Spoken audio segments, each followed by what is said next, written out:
Welcome to the deep dive. Today we're getting into something pretty unsettling. It's from a source called the Kente that cried at midnight. Ooh, yeah. The title alone tells you sums up. Right. It's not just about fabric. It feels like it's about tradition, these old warnings, and, well, the stories objects can hold. Our mission really is to unpack this specific kind of eerie account. And it really dives into the cultural weight of something like Kente cloth, doesn't it? Mm. It's so important in Ghanaian culture and, how we tend to just brush off old warnings. Superstition, right? Exactly. The source sets up this conflict immediately, a warning ignored. Yeah, let's get into that. So the story is about this young woman. She inherits this kente cloth, beautiful piece, part of her grandmother's will. Mm-hmm. But there's this catch, a really specific warning from the grandmother.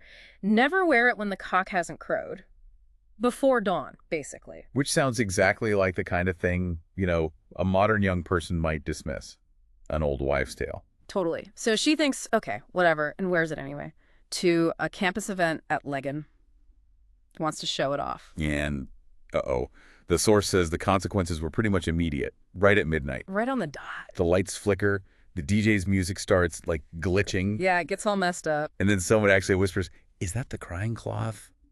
Imagine hearing that in a crowd. Creepy. And for the woman wearing it, it gets physical. That's the really unnerving part. Mm. She feels this cold hand touch her back. No one's there. No one. And the kente itself, it gets wet. Uh-huh. Like someone is actually crying on it. Chills. Yeah. Just chills. So completely freaked out, she runs, finds a nearby shrine, and the old priest there, he apparently takes one look, knows immediately, doesn't even need her to explain. Wow. He tells her, and this is a direct quote from the source, "You've awakened her spirit. That cloth belongs to the one who died wearing it at her funeral in 1963. 1963. That specificity is chilling. Yeah. It connects this thing happening now to a real person, a real death, decades ago.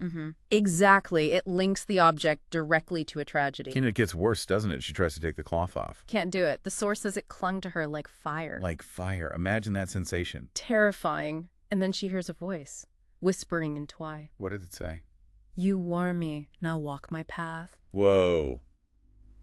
Okay, so this is way beyond just a haunted object. It's like a claim, a transference. It really makes you question what happens when you disrespect these deep cultural warnings tied to potent objects. It's not just about being polite, maybe. So, thinking about this whole account from the Kenti that cried at midnight, what does it really tell us for you listening right now?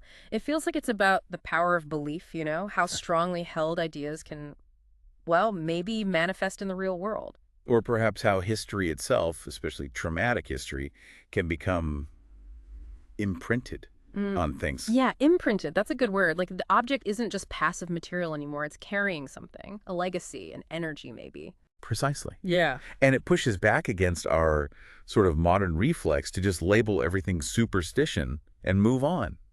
Maybe these traditions, these warnings, aren't just quaint stories. Maybe they're actual, cultural safeguards born from real, maybe forgotten experiences. Experiences we don't fully get anymore. Right. There could be dimensions to this stuff that we just ignore, maybe at our own risk.